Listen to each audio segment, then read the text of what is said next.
δούμε ο καθένας σε τι συνεισέφερε σε αυτή την κρίση. Βεβαίως κάποιοι εξαπατήσαν, αλλά και κάποιοι εξαπατηθήκαν. Κάποιοι αφήσαν τον εαυτό τους να εξαπατηθεί. Είναι εύκολο να δίνουμε πάντα δικαιολογίες για τον εαυτό μας και να είμαστε μόνο τα θύματα.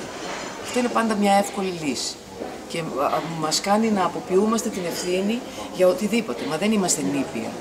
Έχουμε ευθύνη για τη ζωή μας και τις επιλογές που κάνουμε. Και πρέπει να είμαστε διπλά προσεκτικοί όταν με επιπολαιότητα δεσμεύουμε το σπίτι μας με υποθήκες, με δάνεια, απλώς για κατανάλωση. Αυτή τη στιγμή ερχόμαστε αντιμέτωποι με ένα πολύ μεγάλο δίλημμα που λέει ότι αν συνεχίσουμε να ζούμε έτσι όπως ζούμε και να αναπτυσσόμαστε διαρκώς, μιλάω για την περίφημη ανάπτυξη, ακόμα και την πράσινη ανάπτυξη, πόσους πλανήτες θα χρειαστούμε να καταναλώνουμε βάσει αριθμών πλέον και όχι κάποιων οικολόγων που λένε κάποιες δυσάρεστες αλήθειες, αλλά βάσει αριθμών πλέον.